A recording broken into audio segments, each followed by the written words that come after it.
Good morning, everybody. Sorry for my delay. Thank you for being here with us on this morning. Chav Gimel Teves Tovshin Pei Beis, the 23rd day of Teves, 5782. Monday morning, Parshas Vaera, or December 27th, 2021. Tonight is the yahrzeit of the Baal of the Alter Rebbe, whose Torah we have the Sichos to learn here so frequently and often, and many of you have been joining us and learning the Torah, the teachings, the Svarim, the Chassidus of the Alter Rebbe, as well as the Shulchan Aruch over the years. So tonight, Chav Dalet Teves is the yahrzeit of the Alter Rebbe. In honor of that, I'm going to have tonight a Zoom Fabrengen with Rabbi Shais Tab and myself, 10 o'clock p.m. Eastern Time. The topic is going to be how to learn, internalize, and teach Tanya in our times. That's 10 o'clock this evening. And it's going to be on Zoom. If you have the link, it's not this Zoom because we did a different account so it can hold more people. But if you get our WhatsApps or the emails, you'll have the Zoom there, or it's also going to be on the yeshiva.net. Tuesday, we have our regular women's class at 12:45 p.m. Be'ezer Hashem. That's tomorrow. Also streamed live on the yeshiva.net, and we'll also be in person on 24 Shea Road in 10th Gimel for girls and women. Tuesday night, we have an in-person event in Yiddish, a shir, and a fabrengen in honor of the yahrzeit of the Baal. That's going to be in Vishnitz on Maple Street, for those of you who are in the Monsey area or nearby, 9 o'clock p.m. Tuesday evening. And then we have the regular Thursday morning class at 7:30, which is going to be a continuation of today's class. If you can open your source sheets, and we're going to begin. And the truth is that let me post it on the chat. I'll post it on the chat for the Zoom chevra.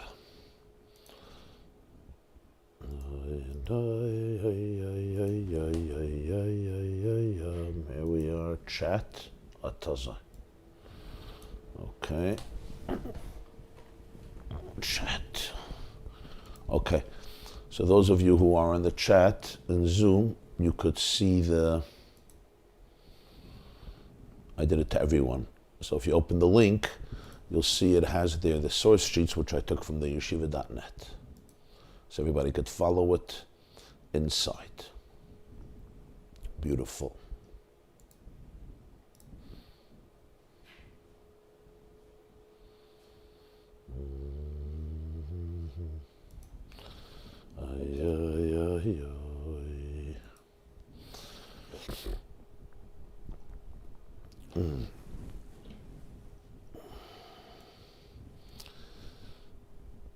Today,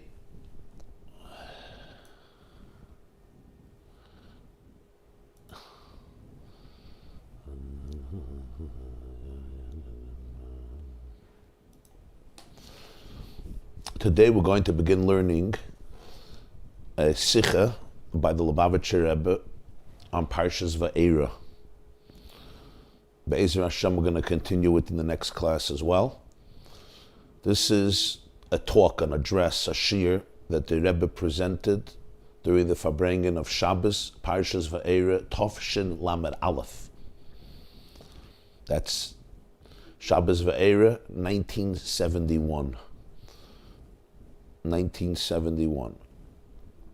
That's 50 years ago. Tovshin Lamed Beis is 50 years ago, so this is Tovshin Lamed Aleph, 51 years ago. And it's published in Likkutei Sichos, volume 16, Parshas Vaera.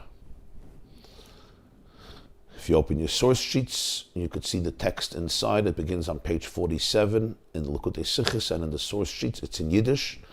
But as usual, I will translate and try to elucidate to the best of my ability, Be'ezer Hashem Yisbarach. Before we begin, I'm going to share a story. And the reason I'm sharing this story is, not just to begin with a story, which is nice, but the reason is because this story is going to be explored in this Sichos of the Rebbe. The story is going to be explored in great detail and depth. So therefore, I want to first share the story as an opening, as an introduction. And it's generally a story that's meaningful, it has a lot of layers of meaning, and it's significant.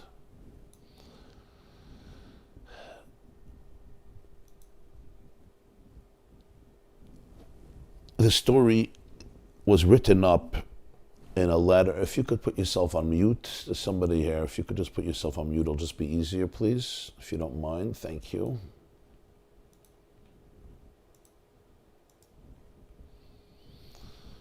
Thank you. This is a letter that was written by the previous Lubavitcher Rebbe. He's known as the Rebbe Rayatz, the Rebbe Yousef of Lubavitch, who passed away in 1950, the Rebbe's father-in-law. He passed away Yud Shvat, Tovshin Yud, 1950. And he wrote this letter, and it's published in the back of the Nusach Chabad, in the back of the Chabad Sidurim, Siddur Tehillas Hashem. They have a Kovetz Mechtavim, a bundle of letters by the Rebbe Rayatz about saying Tehillim. Thank you. And over there, this letter is printed. And I want to share with you the story that the Rebbe shares, the Rebbe Rayatz shares. He writes in this letter, it's obvious, it's clear, that simple Jews here mean earnest, genuine Jews, who have pure faith, and they say Tehillim with sincerity. They participate and come to hear the shiurim, the classes of learning Torah. Together with friends, they fulfill the mitzvah of Avos Yisrael with love and with joy. They are the shashuyim of Gan Eden. Shashuyim means they are the pleasure and the delight of souls in paradise. And the greatest tzaddikim, the greatest rebbes, feel so much pride when looking at them. The Baal Shem Tov, the holy Baal Shem Tov, had a custom. He was makarev. He was very close. He used to bring close, and he showed a lot of affection to Jews that you would call simple Jews who feared God, and he loved them dearly. And everybody knew about this passion of his, this lifestyle of his. In fact, this was one of the biggest reasons that the circle of the Baal Shem Tov expanded among the masses in such a short time. How did the Baal Shem Tov have such success? As we know many stories about this. So one of the real reasons was because of his kinship, his closeness to all types of Jews. But he had some great Talmidim, students, who were tzaddikim, who were ga'onim, they were great scholars, and their holy mind couldn't easily digest this.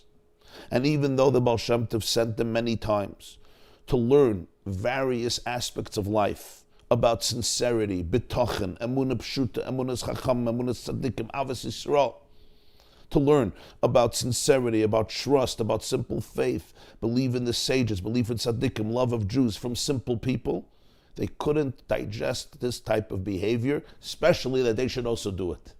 Even the Baal Shem Tov doing it was difficult for them, but for them to do it was even more difficult. And the reason is because there was just this attitude, like there still is, holier than thou. You have here a Jew who's so simple and not very learned and seemingly illiterate and uneducated. And the Baal Shem Tov had such a passion for them and such a feeling of closeness to them. There was a custom by the Baal Shem Tov that the guests that used to come to him would eat at his table during 2 meals of the 3 meals of Shabbos. Because 1 meal was designated only for his closest students, known as the Chevraya Kadisha, the holy group. And then other guests didn't have the permission to attend, not even stand from a distance. So the guests that used to come would spend 2 meals of the Shabbos meals with the Baal Shem Tov. It was a summer Shabbos, and something happened, and it startled, it overwhelmed, it shook up all of the students of the Baal Shem Tov and his Chevraya Kadisha, his holy inner circle, which was comprised of extraordinary minds and great Gaonim, the students of the Baal Shem Tov, people like the Maggid of Mezrich, the Toldos Yaakov Yousef, Pinchas of Koritz. The Baal Shem Tov had 60 Talmidim, many of them were they were called Chevrei Kaddish, and some of them were chief rabbis of large cities, large towns, large communities. So this happened on a Shabbos, the summer day. It was Shabbos, and many guests came for Shabbos, including simple Jews. Jews who owned inns, motels, Jews who worked the land, farmers, Jews who were laborers. You had tailors, you had shoemakers, you had farmers, those who planted vineyards and other orchards. You had people who raised cattle and people who raised birds. You had merchants in the marketplaces, vendors, and similar types of Jews. That Shabbos, it was Friday night, and the Baal Shem Tov displayed enormous love and affection to the simple guests who have come, called simple, sincere Jews. In fact, one of them, he gave his own cup. There was the wine that was left over from Kiddush, and he gave it to one of them, which was a tremendous thing. The second one, he gave his cup to use for Kiddush. Some of them, he shared with them parts of the challah on which he made hamaitzi. To others, he gave pieces of the fish and the meat that was in his plate, and other kiruvim, other forms of closeness that really startled the Chevraya Kadisha, the inner holy circle of the Baal Shem Tov, tremendously. These guests who have arrived for Shabbos, knowing that for the second meal, Shabbos morning, they have no permission to go into the meal of the Baal Shem Tov because this was designated only for his closest students, the Chevraya Kadisha. So after they ate Shabbos meal on their own, wherever they ate, they came to the shul of the Baal Shem Tov, and since they were very simple Jews, they were not scholars, they were not literate, they were not educated. You had many Jews like that. All they can do is read Hebrew. They read Ivra, so they could read Chumash, they could read Tehillim. That's what they can do. They couldn't learn Mishnayos and learn Gemara and learn Mefarshim, Rishonim, Achrayim. It was beyond them. So every one of them, after the meal, came back to shul, and they started to say Tehillim. This story happened in the years Tovkuf Yud Gimel through Tovkuf Tesvav. That would be 1753, between 1753 and 1755. That's 5 years before the Baal Shem Tov's passing. Passed away 1760. During that time, the Baal Shem Tov had students who were geniuses, who were great spiritual minds and giants. For example, the Maggid of Mezrich, Rabbi Yaakov Yousef of Pulna, the Toldos Yaakov Yousef, and many others. As the Baal Shem Tov sat down to the second meal of Shabbos morning after davening, he organized his students, the holy group, each person in his place. There was a certain structure the Baal Shem Tov had. The Baal Shem Tov was a very, very organized person. And when they started to sit, they sat for a while, the Baal Shem Tov started to teach Torah. And his students melted away in divine ecstasy. There was a divine pleasure that overtook them hearing the Baal Shem Tov's Torah. The system was that at these meals they would sing zmiras, they would sing various songs and nigunim. And when the holy group, the students, saw that the Baal Shem Tov spirit was elated, so they themselves were so overjoyed and they were so overtaken by simcha and by ecstasy. Their heart felt so good and they were so filled with gratitude to Hashem for all the goodness and the kindness that God gave them. And the most important thing is that they had the Sichos to be at the feet of the Baal Shem Tov, to be a student of the Kadosh Hashem, of the Baal Shem Tov. May his soul rest in peace, Neshmas Eden. So you have to understand, when they saw the Baal Shem Tov in such an elevated space, he himself was in a state of joy. It inspired them. They themselves felt so lucky, so grateful to Hashem. Some of the students felt that now is a good time because now they have the Baal Shem Tov themselves. At the other meals, you have a lot of simple Jews who are fine people, but they don't really understand anything. They have no depth. They're not educated. They don't really get it. They don't understand the go'onis, the brilliance, the intricacies, the depth, Baal Shem Tov was besides everything else, the Baal Shem Tov was a genius in Torah. People don't know this. The Baal Shem Tov had students who would go in the Yael. They didn't come there for the fish and the herring, and because the Baal Shem Tov smiled to them. You're talking about people who were masters of Kabbalah, of Nigla, of Halach, of Shas, of Poskim. I told you that chief rabbis of Chaim Rappaport told us, you had a lot of people there were going to Yael. So they said, the other meals you have there, Chevra, they're there for the, they're there for the warmth, but they don't really get it. Now it's good. Now they felt much better. And they were thinking to themselves, they didn't say it, but they were thinking to themselves, why does the Baal Shem Tov spend so much time displaying so much kiruv, so much love to these simple Jews? In fact, he's sharing with them his own wine from his own cup. He's giving his own goblet, which he never did, to one of these simple Jews. As they're thinking about this, a few of the students, as they're thinking about this, suddenly they see the face of the Baal Shem Tov becomes very serious. He goes into a dveikus, he goes into a very deep trance. And in that trance, he starts talking. And this is what he says. These are the words of the Baal Shem Tov.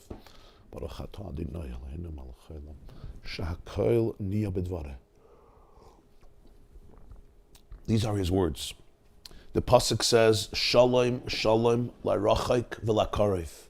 Peace, peace to the distant and to the close.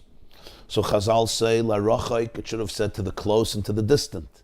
So Chazal say it's la'rachik shenasa karev. It's to those who are distant who then become close. Because the place where Baalei Tshuva, returnees stand, even complete tzaddikim cannot stand there. And the Baal Shem Tov explained what they meant by complete tzaddikim. And he says that there are two paths in serving Hashem. There's the path of the tzaddik and the path of the Baal Tshuva. The tzaddik is the righteous, holy Jew, and the Baal Tshuva is the Jew who struggles and returns to Judaism. And the Baal Shem Tov explained that the work of the simple Jews who come here is like the Baal Tshuva. They are on the spiritual level of the Baal Tshuva because they always have a sense of humility. They have this inner deep sense of vulnerability and surrender. Just like a Baal Tshuva who has remorse for the past and feels the need to change himself or herself for the future. These Jews, even though they were, so to speak, FFBs, they grew up as religious Jews, but because of their simplicity, they have this inner sense of remorse, of humility, always working on themselves, never feeling completely content and satisfied. As the Baal Shem Tov finished teaching this, they began singing various songs.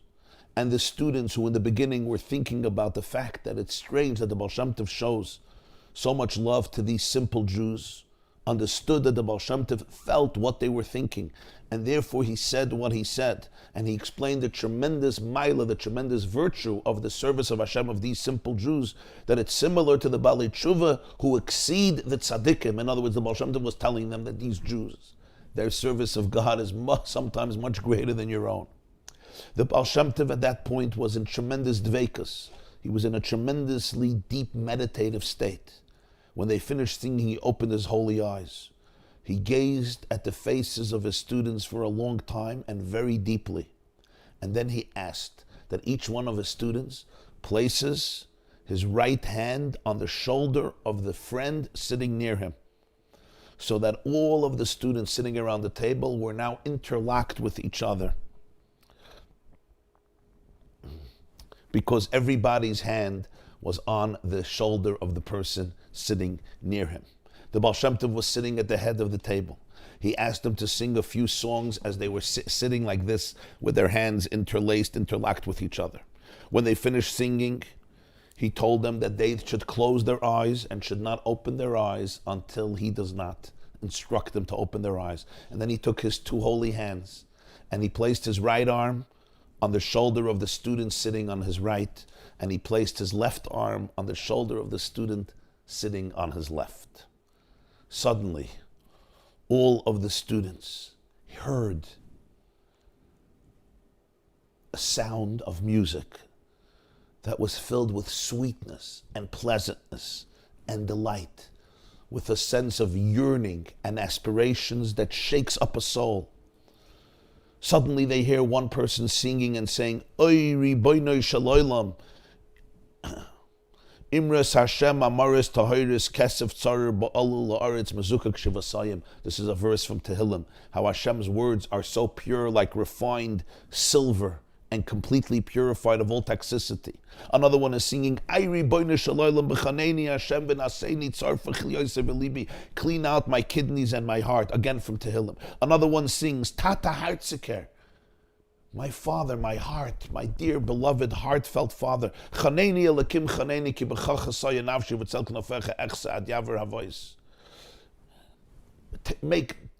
Find refuge for my soul. I want to dwell in the shadow of your wings until the turmoil passes. Another one sings, I gewalt zisse Vater in Himmel, Yokem elakim yafutzu oiva v'yanusim asanav mipanov. Gewalt, my sweet Father in heaven, let all of the enemies run and flee from our presence. Another one screams out in a deep emotional voice, Tayir etata, precious Father, gam tzipor motzavayis udror kein la sheshas efreches bezbechaisecha Hashem tzvayis malki v'elakai.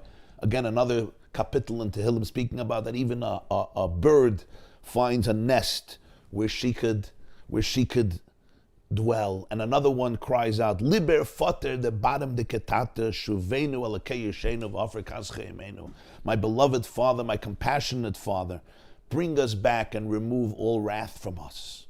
The holy students hear the music and the sound of the Tehillim. They themselves are trembling, and even though their eyes are closed, floods of tears are flowing down from their eyes on their cheeks, and their heart feels so much humility from this sound of ecstasy coming from the people saying Tehillim, and each one of the students is hoping and blessing themselves that they should have the merit to serve Hashem with this type of passion and unwavering sincerity and profound connection. The Baal Shem Tov removed his holy hands from the shoulders of the two students that were sitting on his right and on his left. And as he removed his hands, suddenly there was silence. They couldn't hear anymore what they heard a few moments ago. These Jews saying Tehillim. The Baal Shem Tov told them to open their eyes and to sing some songs which he told them to sing. The Mezritcha Maggid, Reb Doiv Ber, was there. He repeated the story to the Alter Rebbe, to his student, the Alter Rebbe, the Baal HaTanya. And he told him, when I had that vision and I heard those Jews saying Tehillim, I had shvichas hanefesh, my soul poured out to God, and I had deep ga'guyim, deep yearnings. I felt an ecstatic love which I never experienced before. My slippers, my pantofel, my sandals were soaking from sweat and tears of tshuva that came from the deepest part of my heart. When the Baal Shem Tov finished singing, everybody was quiet. The Baal Shem Tov remained in tremendous dveikus, tremendous ecstasy for a while. He opened his eyes, and then he said, the voices of Tehillim that you heard is coming from the simple Jews who are now saying Tehillim with simple faith, but from the deepest parts of their sincere heart. You, my dear students, holy Jews, look at you. Look at you. Even you and us, we don't have access to the full truth. We only have access to sfas emes, to the tip of truth, because we know that our body can delude us. Our body doesn't always give us the truth. Our soul always knows the truth, but we don't have access to the full truth. And our soul is part of the whole truth. That's why it's called the tip of truth. Still, we recognize the truth, we feel the truth, and we get emotional from the truth. Certainly Hashem, who is all about truth, he knows the truth about the Tehillim of these Jews. You just got a little glimpse into the truth and you're still so moved. You understand how Hashem is moved? The Alter Rebbe told over the story to his grandson, the Tzemach Tzedek. He told him that the Maggid of Mezritch shared with him the story, and he told him that afterwards he was in such pain and remorse that he had such thoughts about his Rebbe, feeling that the Baal Shem Tov is wasting his time and energy in displaying such love to these Jews. And the Maggid did a few tikkunim, he did a few things to fix this thing, but he could not relax himself, he could not forgive himself that he was questioning his Rebbe, the Baal Shem Tov. One night, the Maggid says, I had a vision. The Alter Rebbe did not share with the Tzemach Tzedek what the vision is. What the vision is.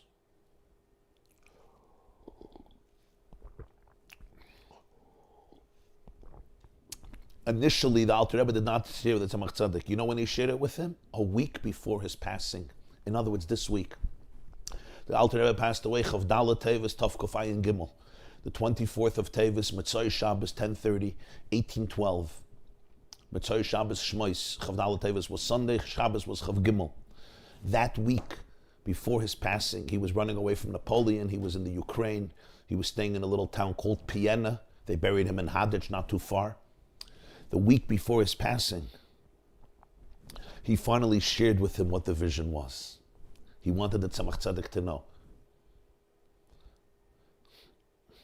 And the Maggid said as follows. It was one night and I had a vision. I was walking in the chambers of Gan Eden. I was walking in the Heichalos, the spiritual sanctuaries and chambers of paradise. I was returning. He went one way and then he was returning. And I passed one chamber where there were children sitting and learning Chumash, and Moshe was sitting at the head table. So what's happening in Gan Eden? In Gan Eden, all the souls are learning Torah for thousands of years. He says there was one chamber, children are sitting, and Moshe is teaching them Torah. All the children were learning Parshas Lech Lecha. One of the children was saying the Chumash loud. This is the vision that the Maggid is having. He tells this to the Alter Rebbe. The Alter Rebbe tells it to Tzemach Tzedek a few days before he passes away. The first part of the story the Alter Rebbe shared earlier, but this vision only right before he passed. And the Maggid is watching this. He's having this experience of the children learning Chumash with Moshe. And one of the children is reading loud Parshas Lech Lecha. And there's a pasuk, Vayipol Avraham al panav Yitzchak. When Hashem promises Avraham to have a child, Avraham falls on his face and he starts laughing. And he says, a person who's 100 years old is going to father a baby, and Sarah, who's 90 years old, is going to mother a baby. And Moshe Rabbeinu tells the children that all of the commentaries in Chumash are emes. There's a lot of different ways of explaining it. For example, this pasuk Vayitzchak, you could say he was joyous, v'chadi, but other midrashim say no, he was laughing, like cynical. And the Maggid and Moshe Rabbeinu said, and no pasuk should be taken out of its literal interpretation. You're going to ask a question. How can Avraham Avinu doubt what Hashem said? He's laughing? How can he doubt it? So you should know, said Moshe Rabbeinu, I'm quoting now, Ashezel mitzad haguf, v'asher gam guf kadosh basaru. Sometimes we have experiences because of our body, because even the holiest body is still made of flesh. This is what Moshe is explaining to the children. In other words, what Moshe is explaining is doesn't take away from the holiness of Avraham Avinu. Sometimes our body responds to certain things that we hear or that we see, and we have to appreciate it. We have to respect the fact that our body is made of flesh, even though it's a holy body, it's a sacred body. But because the body has its own reality, its own chemistry, it responds to certain realities, and it doesn't mean it's going to become the defining trajectory of our life. So at that moment, Avraham Avinu's body responded with laughter. Said the Alter Rebbe to the Tzemach Tzedek, my teacher, the Maggid, told me, when I heard from Moshe Rabbeinu, that because of one's physical body, you can have thoughts that are just natural. They come into you. They are bodily thoughts and bodily sensations. The Maggid of Mizrich relaxed. He was beating himself up for the fact that he was questioning the Baal Shem Tov, and he was thinking that the Baal Shem Tov is really squandering his holy time, and he couldn't figure out and wrap his brain around what the Baal Shem Tov was doing until that Shabbos at the meal when the Baal Shem Tov put his hands on the shoulders of his students and he showed them that vision of the Tehillim in the shul that was happening right then during lunch, during Shabbos lunch. But now that the Maggid learned this concept from Moshe Rabbeinu and Gan Eden, and what was the concept? That sometimes your body just responds. It's not the end of the world. You don't have to worship it, but that's what it is. My body responds with a certain emotion, with a certain sensation, with a certain angst, with a certain experience, with a certain feeling, with a certain thought. Avraham Avinu laughed, so the Maggid felt much better.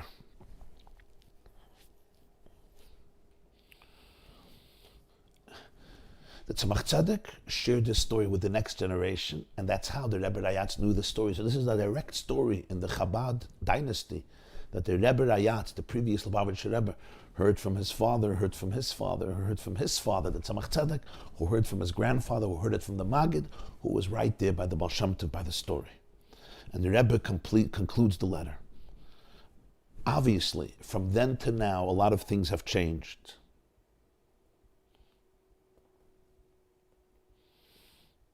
And even though the path of Chassidus has expanded, but still we do know that our minds are smaller today, and our hearts are smaller today, both in understanding and both in our ability to transform our hearts.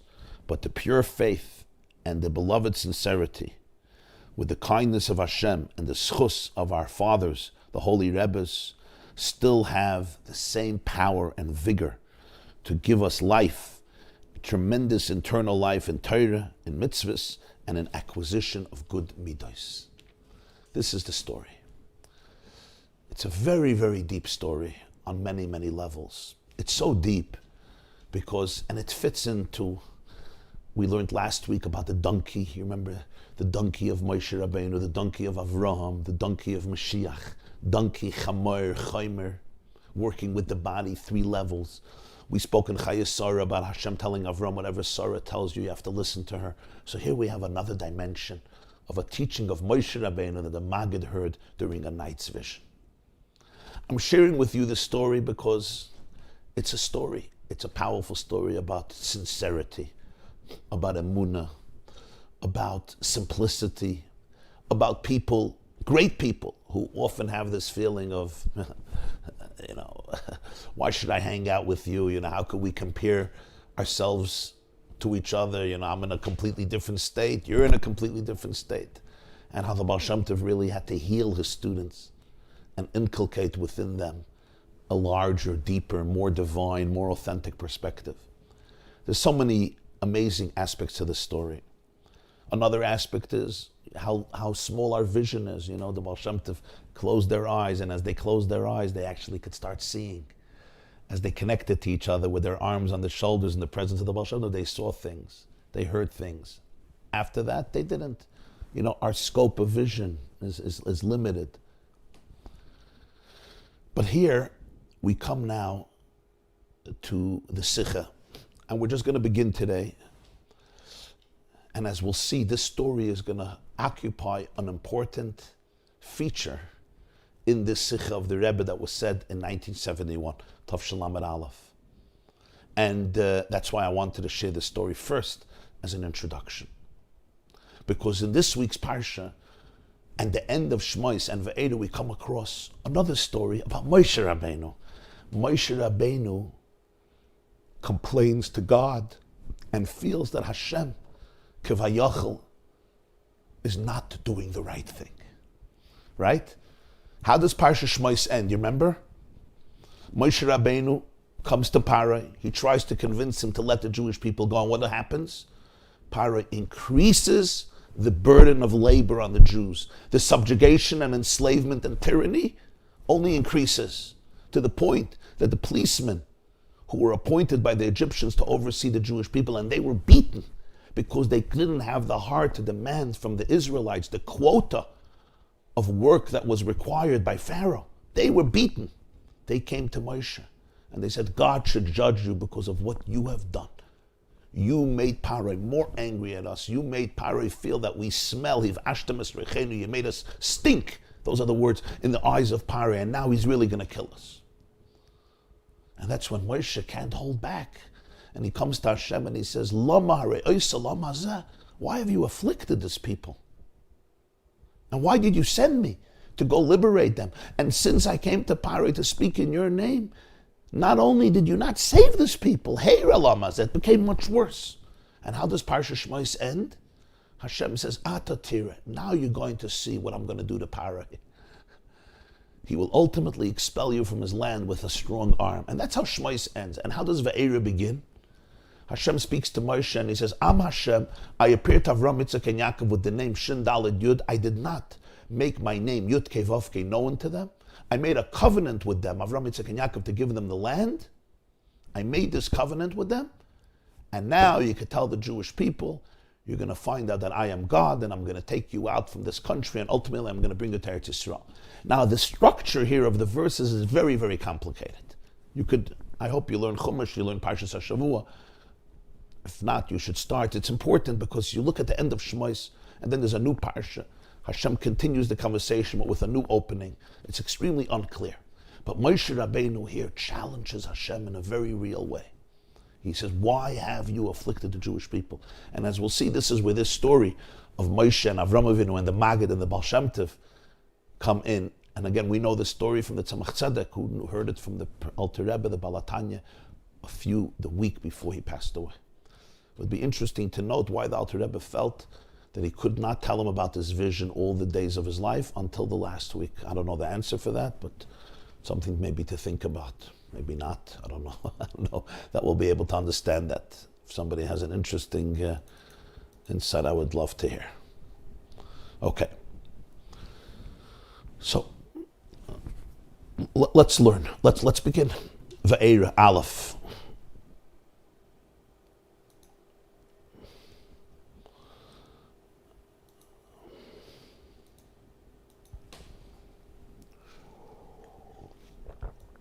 Shageret Filmal.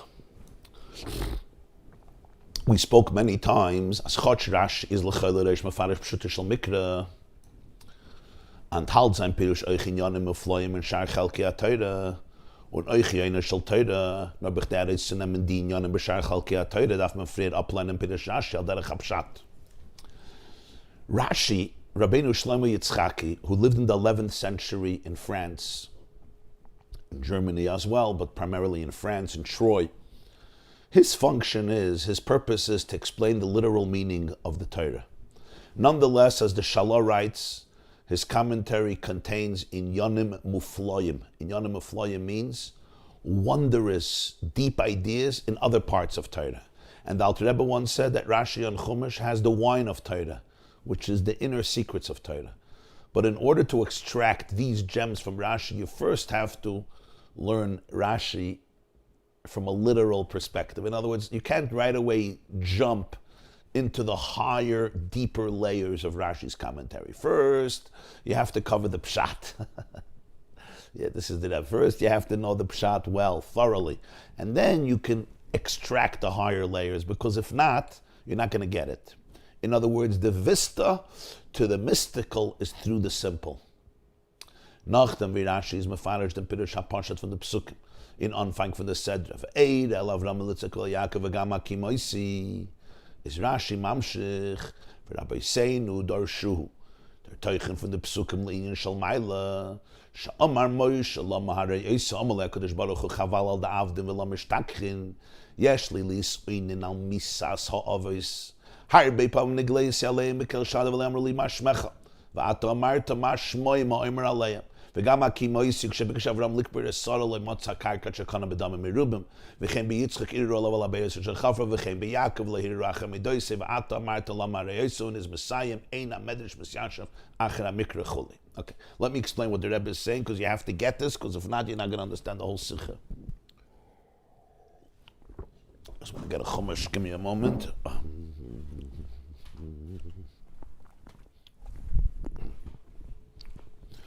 Very briefly, and please tune into this so you get it the first time. At the end of Parshas Shemos, I just said, Moshe returns to Hashem and he challenges Hashem. Why have you afflicted the people and you made things worse? How does Parshas Shemos end? The last pasuk begins chapter 6 of Exodus.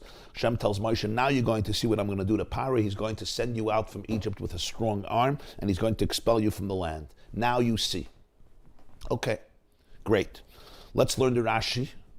Now you're going to see. And Rashi says as follows, listen to this.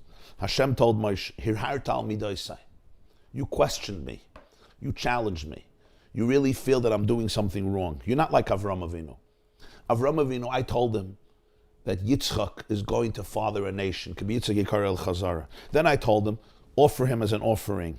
And he didn't question me. He didn't have second thoughts about my midos. He didn't think I was wrong. I'm making a mistake. I don't know what I'm doing. You're not like Avraham Avinu. And therefore Hashem told him, Atatira, now you're going to see what's going to happen to Parai. Ultimately, you will not be able to go into Eretz Yisrael. Ata, now you're going to see. This is what Rashi says at the end of Parshas Shmos. Now you're going to see what Paroi does. So yes, it's going to work out now, but it's going to be for you now, because the next conquest in Eretz Yisrael, where we defeat the 7 nations, that you're not going to see. That's the end of Parshas Shmos. You would think the conversation is over, right? Moshe challenged Hashem. Hashem responded. You're going to see now. It's going to work out. Parshas Vaera, this is where it's strange. There's a whole new story. Hashem speaks to Moshe, and he has this long conversation, one of the longest. And he says, by the way, I'm God. Okay. I appeared to Avraham and Yitzchak and Yaakov, the name of Shindalad Yud. Excuse me. I made a covenant with them to give them the land of Canaan. Now I have heard the outcry of the Jewish people, and I remember my covenant, and therefore tell them that I'm going to liberate them. And that's the continuation. So Rashi tries to understand, what is the sequence? What is Hashem telling him? So after he gives the literal interpretation of these psukim, that basically Hashem says, I promised and I promised and I promised, but I never executed and fulfilled my promises, which is represented by the name Yudke Vavke, that I'm loyal and I am believable, I execute, I don't only promise. Now I'm going to do it. But then Rashi, Perek Vav Pasuk Tes, gives a whole other way of learning these psukim. And the point is, he says, Rabbi Seinu Darshu, our rabbis explain that really Hashem is responding to what Moshe said earlier.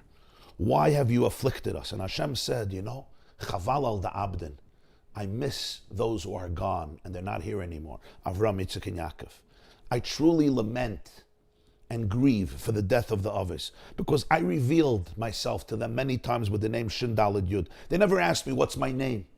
You, when I introduced myself to you, you said, what's your name? What should I tell them? Number one.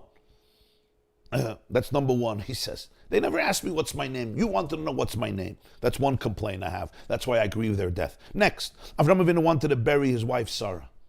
He had to pay a lot of money. Yitzchak undug wells, and they attacked him. They stole the wells from him. Yaakov had to buy a piece of field by Shem. They should have all asked, why do I have to spend so much money? You promised us the land, but they didn't. They accepted me, and you didn't. You asked, why did I afflict you? And Rashi says that this medrash does not work with the literal interpretation of the psukim. And he gives a whole reason why this medrash does not work in the literal interpretation, even though he brings it. Okay. You could look up the Rashi. It's a very interesting, long, one of the longest Rashis, Perek Vav Pasuk Tes.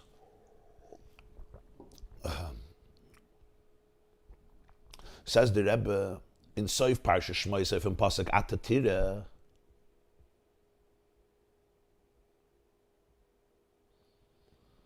Was ist der Entfer von HaKadosh Baruch Hu b'kasav af lama reisa? Sagt Rashi hier, hartal midoisai. Loi Avraham, shamarti loi kibitze gekara lechazara. V'achan kach amarti loi haleyu loi, lo v'lehir racha midoisai. At the end of Shmos, as I just quoted, where Moshe says, why have you afflicted the people? And Hashem responds, and his response is, you're going to see what's going to happen now. So Rashi says, you have questioned me, you think I'm making a mistake. Not like Avraham, who accepted me, even after I told him that Yitzchak will father a nation.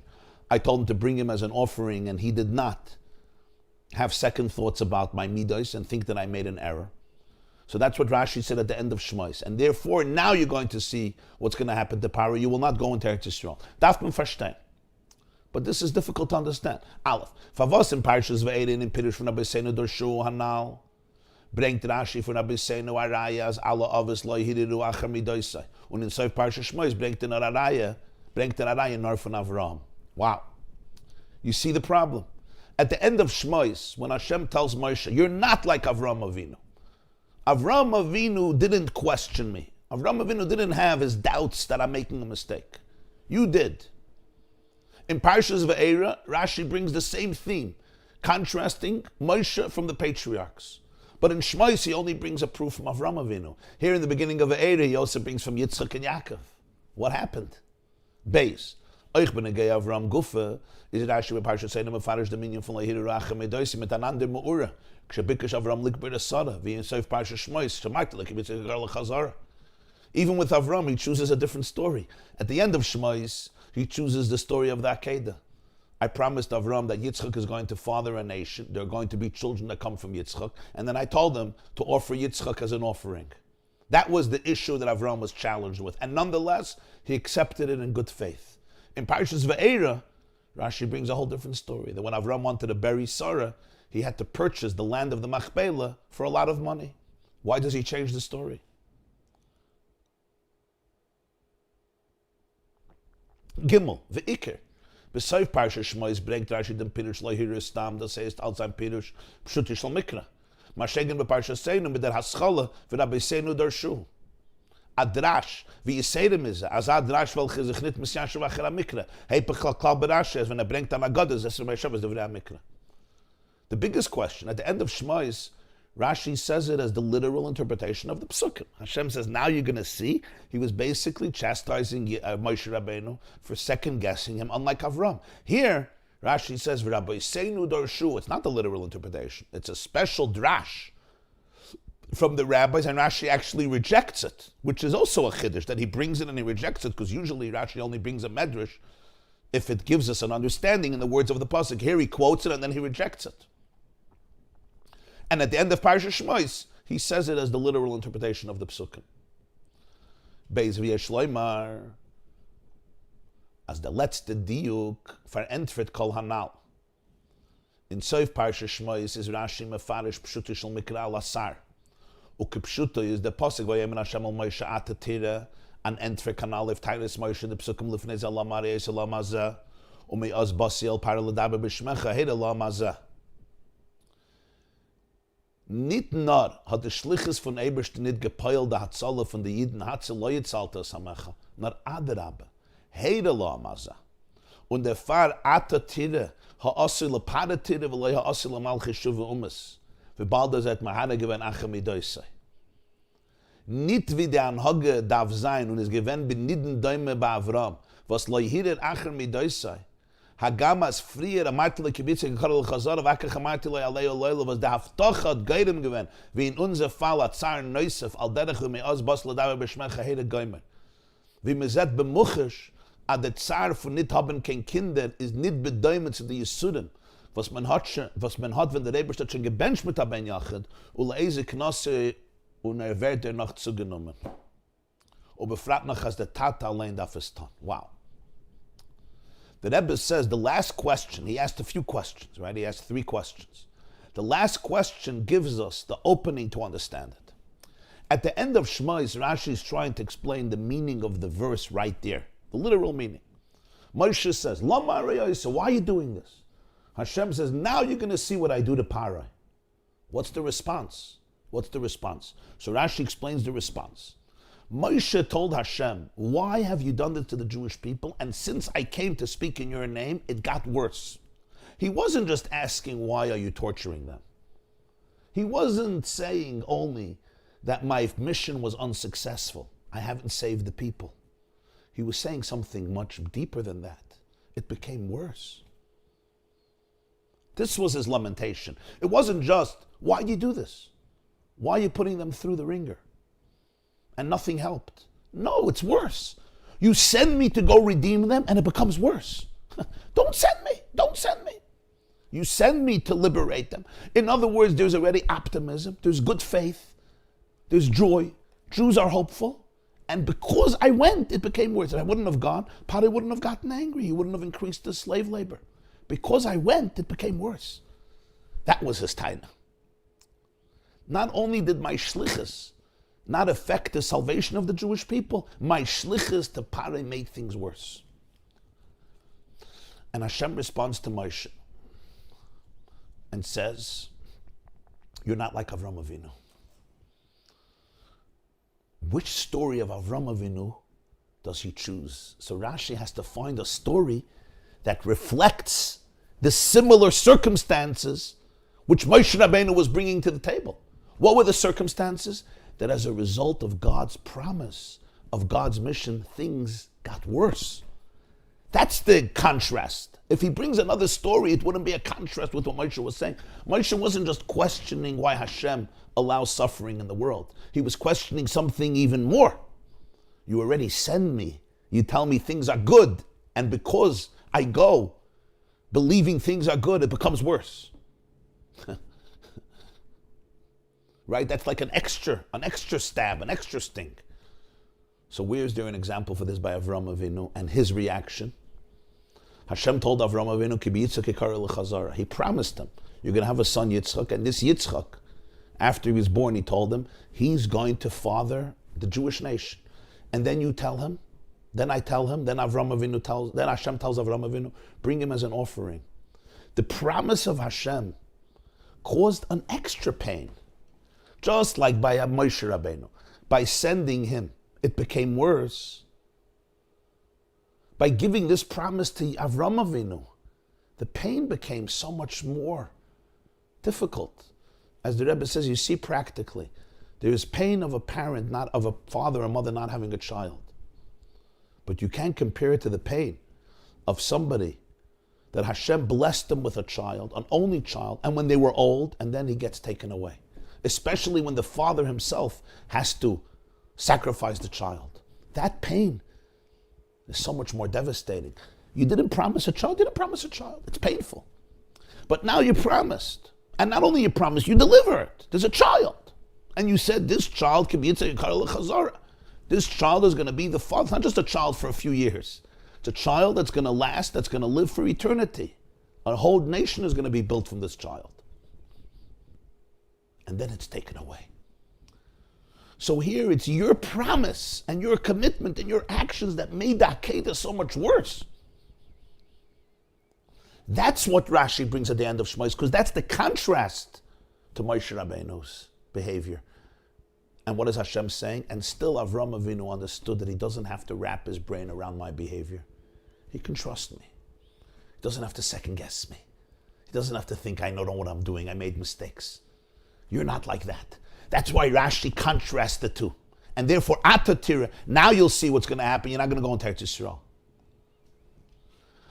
So we understand why Rashi can bring the other examples of Avraham, Yitzchak, and Yaakov with buying the Maris HaMachpelah, with having issues with the wells that the Philistines are taking away, with Yaakov Avinu being forced to buy property in Eretz Yisrael. Over there, the challenge was not that as a result of Hashem's promise, things got worse. Over there, it was a general challenge that life was filled with struggle.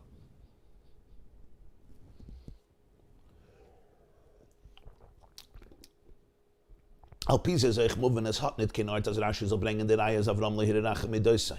Von dem was geschbikisch liegt bei der Sarle Motzakark. Wir gehen bei Yitzchak in Ruhe, wir gehen bei Yaakov in as Chalkes Hasada. Warum dort is nit gewinnen an Neufen as der Haftache Gufelosses Lemes Eretz hat Geidem gewinn as kaufen the Karke bedammen berubim. In those cases, Avraham Avinu had to buy a plot for his wife for a lot of money. Yitzchak had to fight for his wells in Eretz Yisrael, from Plishtim. Yaakov had to buy a field also for a lot of money. And they didn't second guess Hashem. They didn't say, you promised us Eretz Yisrael. So why am I buying the Maris Machpelah for a lot of money? Right, but over there, it's not that Hashem's promise caused more problems. It's not like if Hashem wouldn't have promised them, they would get it for cheap. Because Hashem promised them Eretz Yisrael, therefore Ephraim decided to charge Avram a lot of money. It's not like Yitzchak had issues with the wells because God promised them Eretz Yisrael. It's not that the God promise made it worse. That he did it noch gekennst sein, als haben die gedacht, doch, von der Sinne Sonnet, hat es Avram nicht gedacht, kosten kein Sachgeld. Al derech ze bei Yitzchak ve Yaakov. Und bei Meile ist hier nicht kein Dugme mechuvenet zu dem, was Moshe hat Maharer gewinnt. Ad der Eberste Schliches Gufa hat geirem gewinnt der Matze von Edelam Azah. So therefore Rashi doesn't bring it, because over there, what the others might have thought is, not that God's promise made it worse, but Hashem promised me that he's going to give me a land. Why do I have to pay so much money for the Maris HaMachpelah? Why do I have to fight for my wells? Why do I have to pay such an exuberant sum for a piece of land in Shem?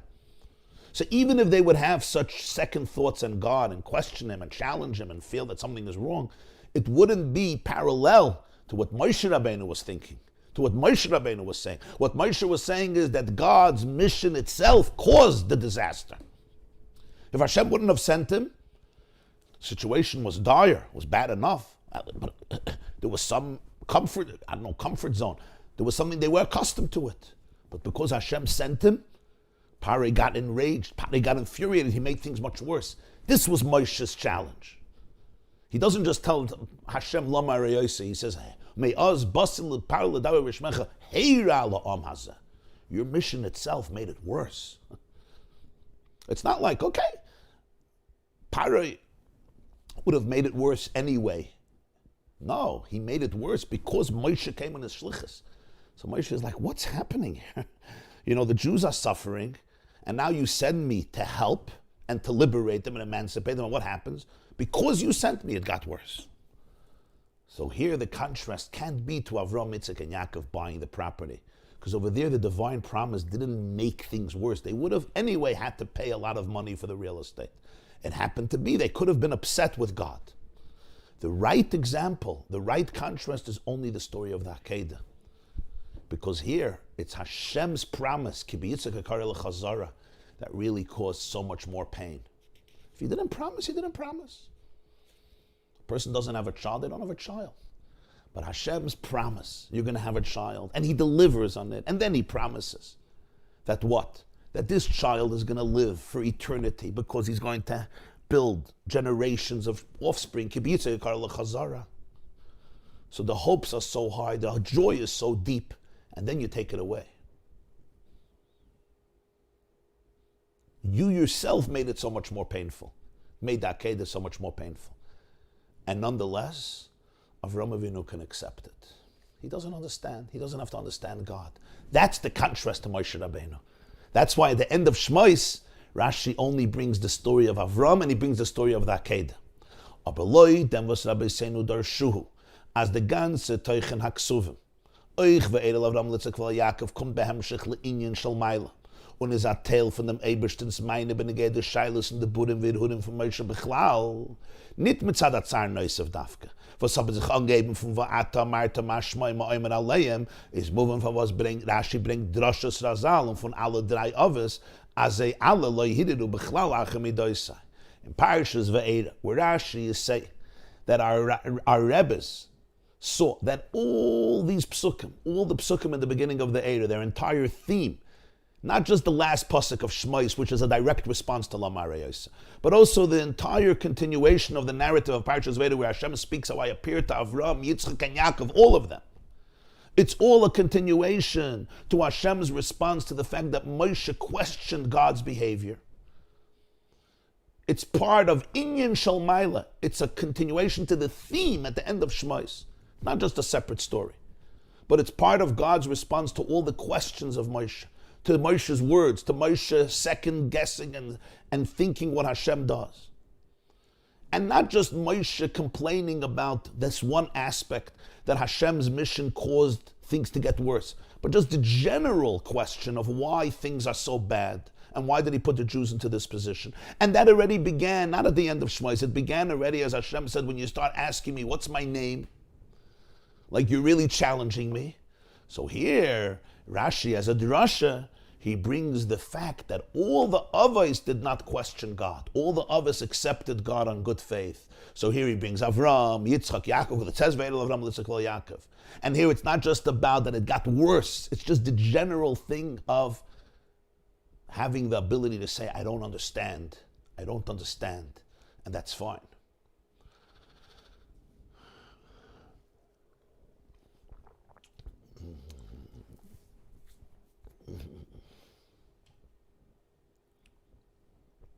And he says in 21 that this would explain why Rashi even brings this whole drasha, even though he himself rejects it. And if you're rejecting it, why are you bringing it? He says, because according to the first explanation, it would be difficult to understand why didn't Hashem chastise Moshe for saying, what's your name? What am I going to tell them? What's your name? So Rashi brings the second interpretation that according to the Rebbes, he did chastise him. After he said Lama Ariella, he mentioned that detail as well. He goes into all the details in footnote number 21. You could look it up.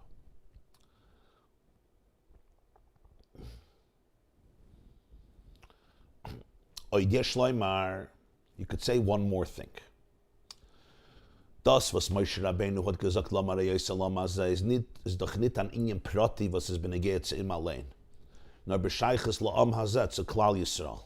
Aber Mele kann Rashi in derech Hapshat nicht bringen a Dugme von Avraham, was hat nicht Maharer gewinnt, benegeht der Armaris HaMachpelah. Und al derech ze von Yitzchak bei der Be'eres. Und von Yaakov bei Yikenes Chalkes Asada. Vor dem das alle seinen Inyanim, was seinen Gewinne gehe sehr allein als a Prat. Und die Ribber kämen Mechalig sein als der Pfarr. Haben sie nicht Mahare gewinnt, was sie haben getracht, als bei sie ist der Aftache nicht Mekoim geworden, der Pfarr, was Gott machet. Wie Rashi hat schon früher Mepharisch gewinnt bei Yankowin. Maschenken, keines Moshe, was ist gewinnt, bin ich raus, Klal Yisrael. Kann doch nicht sein, als Chet Moshe soll gehören sein Ariella Simkha. Und der Rebbe bringt Rashi al Pipshute in Seif Parshas Shmois, Leuk Avraham Shemait Lekibisa Karol Chazara Vaka Chamati Le'alei Le'ila, weil euch Deus es gewinnt gehen nicht Mois zu Avraham in allein, nur Lehemshich Kol HaDeus Acharav. Aber Meile ist euch dann nicht Scheich dich Shash, Shem Agara Machet. Ve'afal bekein is Le'hiri Rache Medoisai. Maschenke bei Yitzchak wie Yaakov, was bei sie gefindt man nicht, als a Passierung war an Haga. Wow. There's another aspect, another explanation. When Moshe challenges Hashem and says, why are you doing this? Why have you so afflicted the Jewish people? He's not complaining about a personal,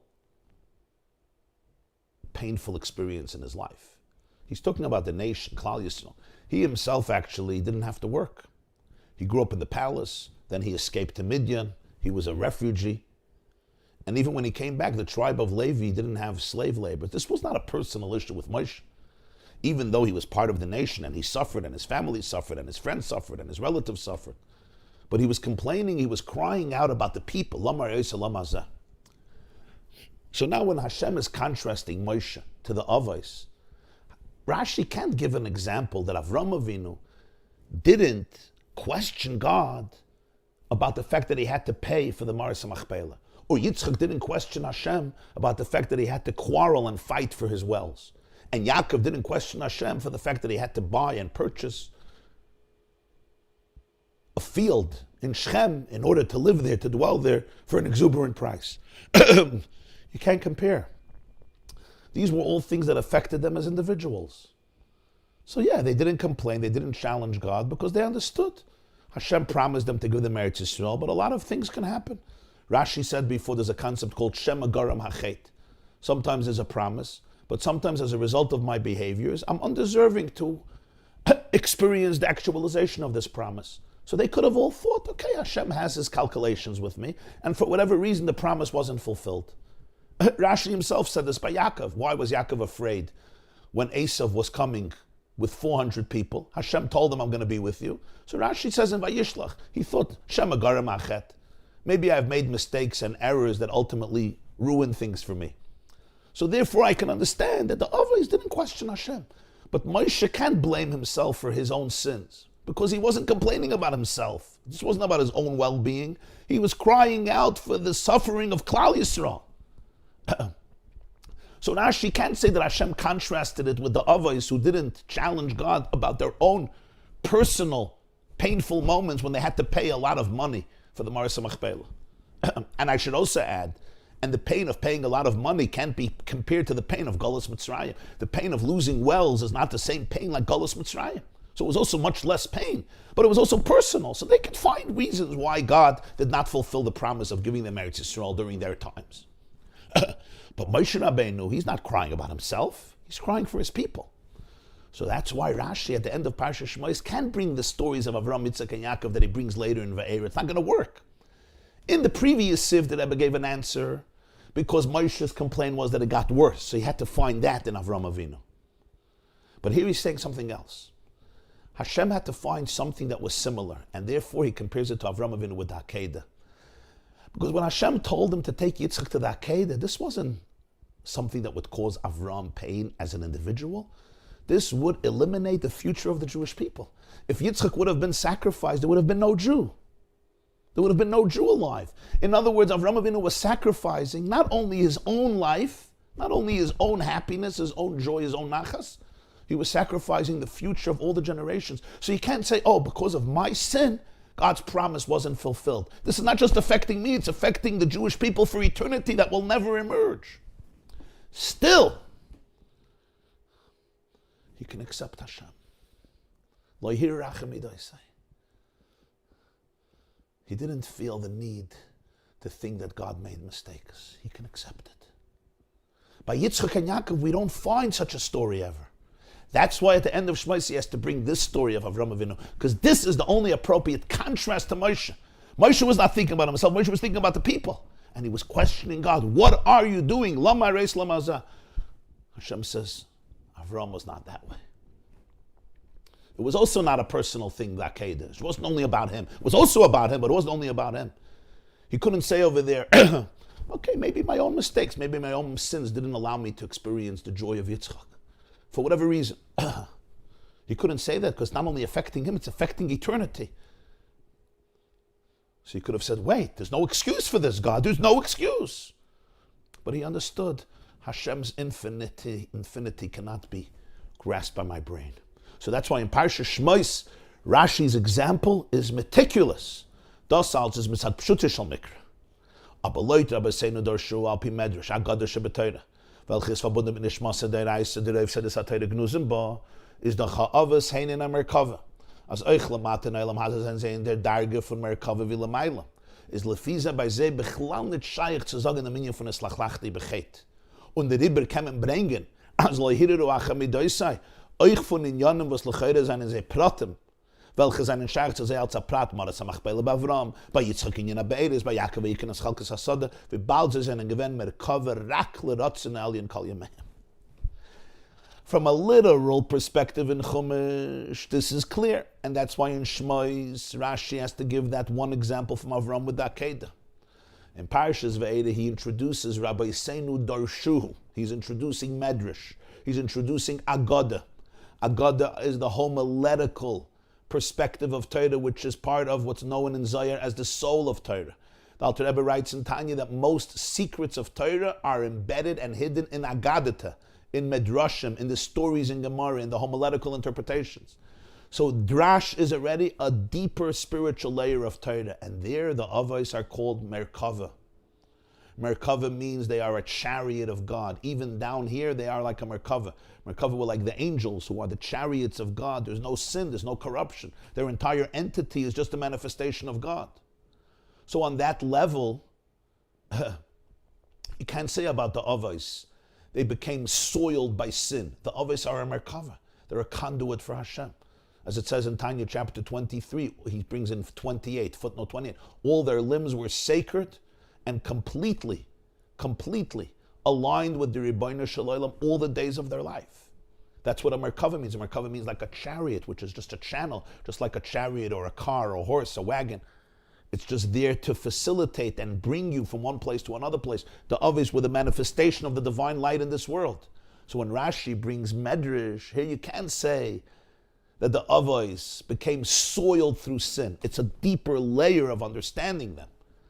So therefore, even individual pain in their life, like Avraham Avinu having to pay so much money for the plot for Sarah, and Yitzchak to fight for his wells, and Yaakov to purchase his field. The fact that they did not question God, they accepted it with grace. They understood that they don't understand. They understood that it's okay not to be okay with Hashem because you don't have to understand. You can trust. This can also be introduced here. You say it was individual issues. And with individual issues, they could say, oh, maybe my sin affected it. So how could you compare it to Moshe, who wasn't asking for himself, he was asking for the Jewish people, so his sin couldn't affect the pain of all the Jewish people? The answer to that is, on a deeper level of Medrash, the Avos are beyond sin. So they can't justify it that way. So how could they justify it? They have to just accept God. So therefore it could be introduced as a contrast to Moshe Rabbeinu. Because since their entire entity, they're a Merkava, a chariot for the will of Hashem all the days of their life. So therefore when this happens to them, they can't attribute it to their own sins. So how did they accept it? They accepted it because they understood that they don't have to understand. Now you'll ask in 24, why couldn't Moshe say the same thing? Maybe the sin of the Jewish people caused that it shouldn't happen. Maybe not his own sin. But here we're talking pshat. And Rashi himself says in Shmos Perek Beis Pasuk Yudala that that's a medrash, that Moshe felt that the sins of the Jewish people may be preventing redemption. Especially later in Shmos, Hashem tells him, go back to Mitzrayim because all the people who want to kill you have died. Who are these people? The people is those who gossiped and slandered to Paro about Moshe Rabbeinu, and they're gone. So therefore these sins are also gone. So therefore Moshe Rabbeinu doesn't have a justification. Oh, their sins are preventing the Geula. So therefore you can't al pi pshat contrast him to the others besides Avraham Avinu when it came to the Akedah. Ooh.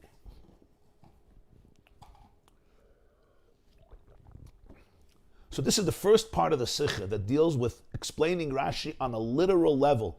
Very, very big question. I hope you understood. It's not, you have to halt cup here. If you didn't understand, learn it again. One second. Huh?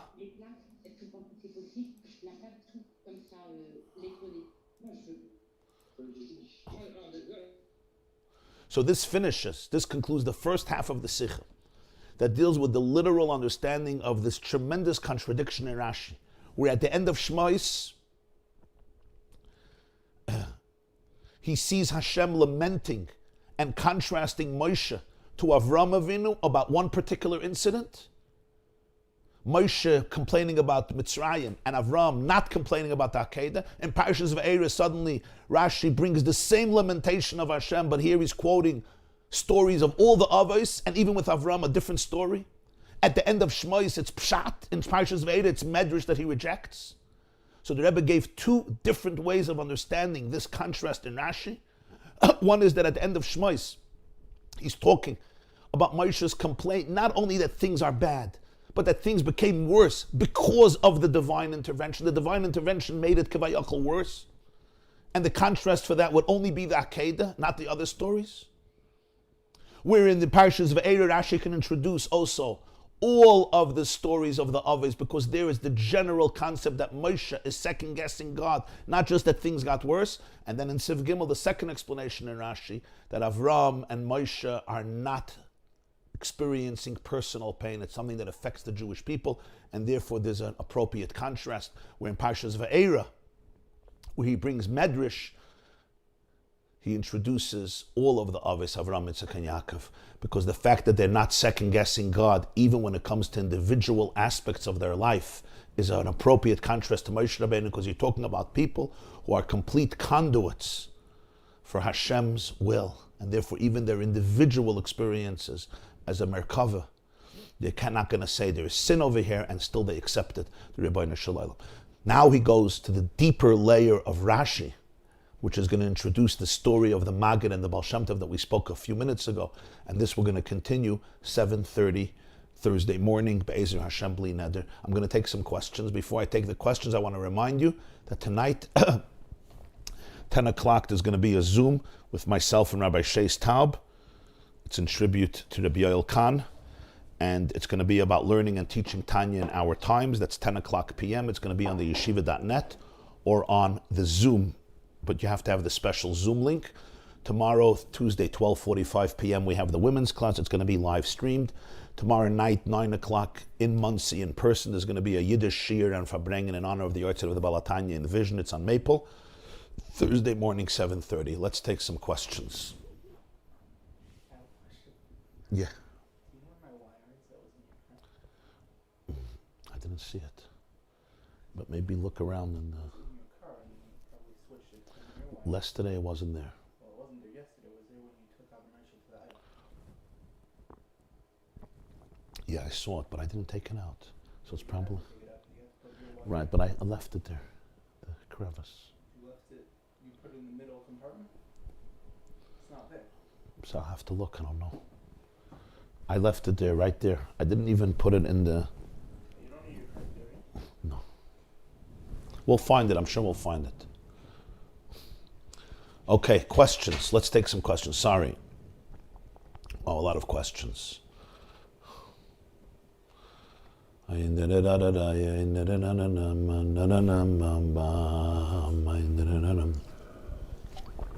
Okay, let's go. We'll do some questions for a few minutes.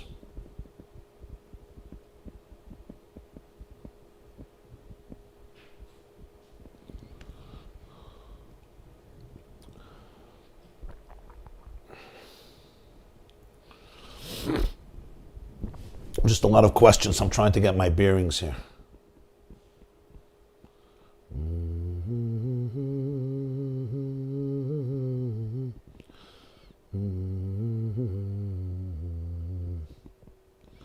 Okay,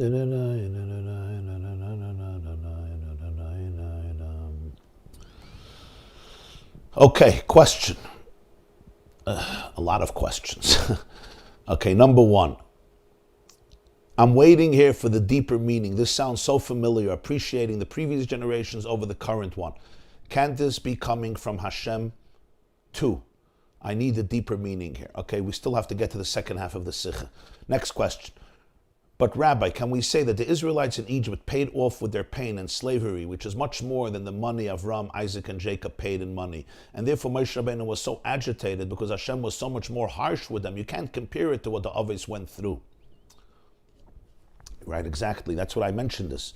The Moshe was such a deep pain. The others didn't have such deep pain besides the Akedah. The Akedah, he was losing his son. And that's not just losing his son. It's losing his only son from Sarah, and it's losing the entire future of the Jewish people. That was exactly my question. Hard to understand how Moshe was wrong. Avraham was letting go of his own shattered dreams, but Moshe was advocating on behalf of the people. It wasn't about him. Isn't that the job of a Jewish leader? Wasn't Moshe Rabbeinu right to complain? It wasn't about his personal issue that God did for him. He was advocating on behalf of the Jewish people. Great question, great question. I just want to emphasize that Avraham Avinu was also, because when Avraham Avinu didn't complain, but he could have, because this was not just on behalf of him. This is on behalf of the Jewish people that would never come into existence because Yitzchak would be slaughtered. And that day would be the death of the Jewish people. So this wasn't just a personal issue, this was something that affected the future of Klal Yisrael. But you're asking, shouldn't a Jewish leader complain? So we're going to get more into this, but generally on the most simple level, what Rashi is teaching us here, based on the sages, is that Hashem is telling Moshe Rabbeinu that Avraham Avinu and Yitzchak Avinu and Yaakov Avinu all went through difficulties in their life. But they understood that they don't understand me. They understood that they don't have to wrap their brains around Hashem. They didn't second guess me and think I made an error. They had this trust that God knows what he's doing, and this was their challenge to Moshe Rabbeinu, even though Moshe was speaking from deep pain and deep anguish. More about this later. Next question. With Avraham Avinu, the nation was only a theory, it was only a promise. With Moshe, it was like the parent who already had the child. Maybe Moshe was right to have a different reaction than Avraham Avinu. Good question, excellent question. You're saying that by Moshe was much worse, because the people in the thousands, hundreds of thousands, they left Egypt, 600,000 between 20 and 60, were suffering so badly. With Avraham Avinu, he would lose this one child with Akedah. With Moshe Rabbeinu, with so many children that were lost. And it wasn't just the future in potentiality, but it was already the present. So Avraham Avinu would also lose a child that was already there. It's not just a child in theory. Avraham Avinu didn't have a child in theory. At that Akedah, he had a child. Yitzchak was alive and he would have lost him. So that's beyond painful. And he would do it himself. As the Sichos points out, he himself would do it. But you're saying still Moshe Rabbeinu was dealing with so many more people. But I don't know if one can compare the pain of Avraham Avinu to actually sacrifice himself. Moshe Rabbeinu is not killing the Jews. Pare is killing the Jews. Avraham Avinu was told that he himself has to slaughter and sacrifice the child that was already around. So that's a pretty profound thing. You're saying still Moshe Rabbeinu is dealing with a whole nation, so therefore his reaction is perhaps different. But nonetheless, the Akedah does have very striking similarities. Without the interpretation of Chassidus, so many of these parenting techniques from Hashem were handed down generation to generation at face value. And I don't think they're always so beneficial for the Jewish people, such as, here is a statement, why can't you be like? Why can't you be like? And I don't think that's helpful for children. Why can't you be like? And I think here too, we need a deeper interpretation of what is going on. Okay, point well taken. We're not done yet.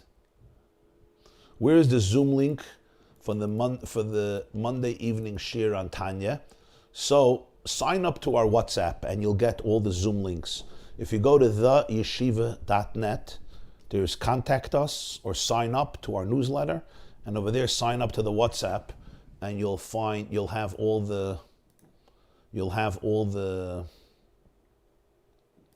You'll get each time there's a class, you'll get the Zoom link. Say that. I'll also ask them to put it on the item on the yeshiva.net. So if you go to the yeshiva.net where it's going to be aired, they're going to put in the comments the Zoom link, so you'll be able to find it there as well.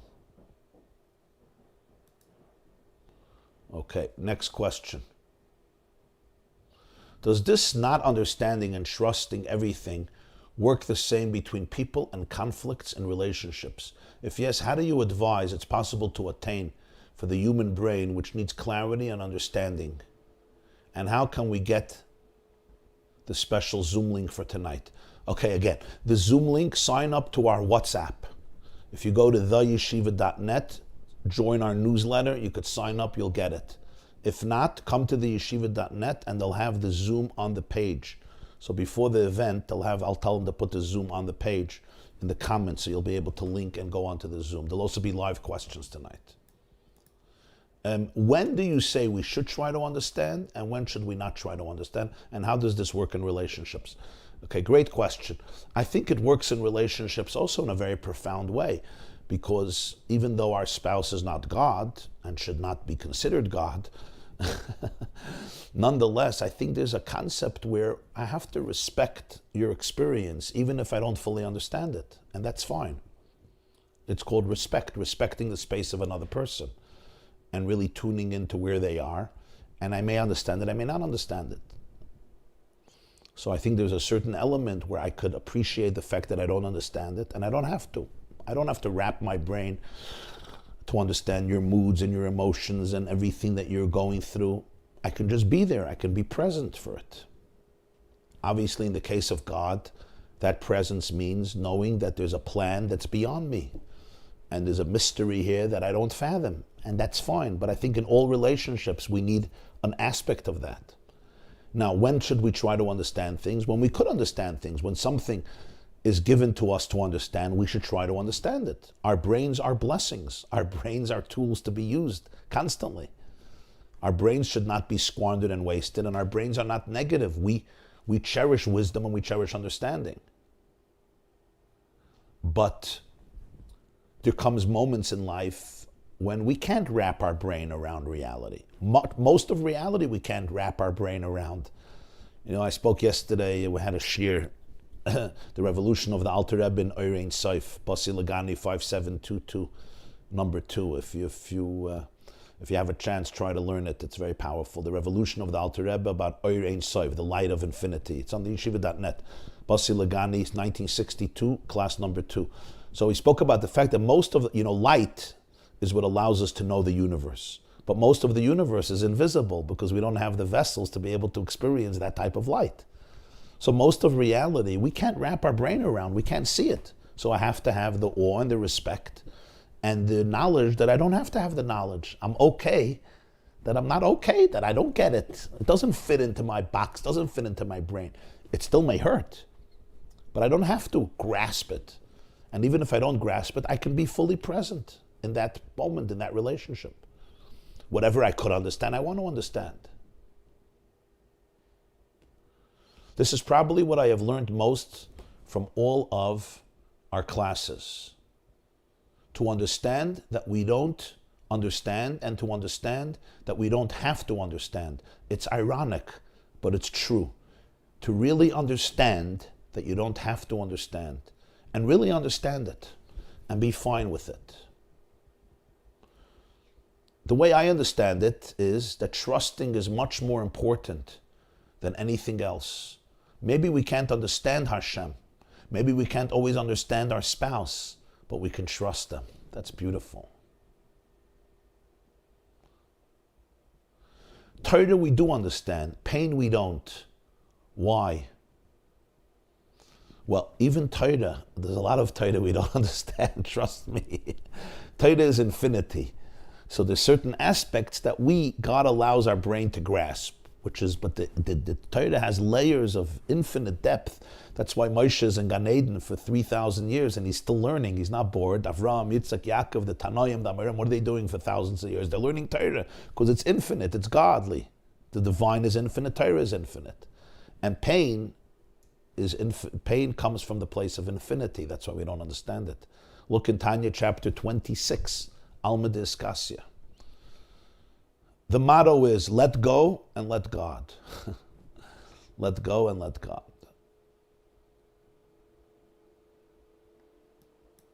Sometimes I feel it's the opposite. We do understand pain. We don't understand Torah. Okay, you see? Different people experience different things. What he meant was that we don't understand pain in the sense that we don't understand the reason for so much of the pain that we or people experience.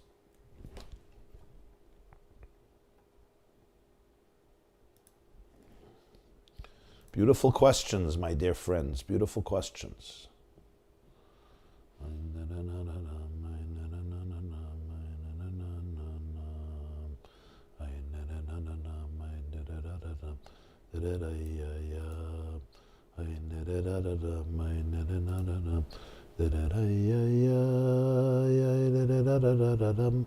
Okay, so again, if you go to the yeshiva.net and you go to the live bar and you go to tonight's event, a little later they're going to have in the comments the link to the Zoom. So even if you don't have WhatsApp, you'll be able to find it.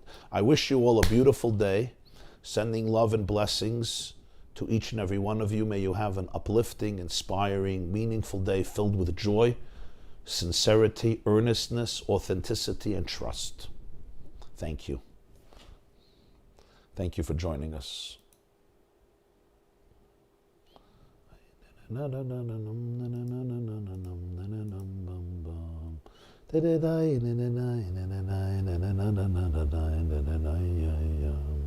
This is called the Pittsburgh March. Rabbi Twersky would sing this Shabbos Musaf when he davened in the Pittsburgh shul.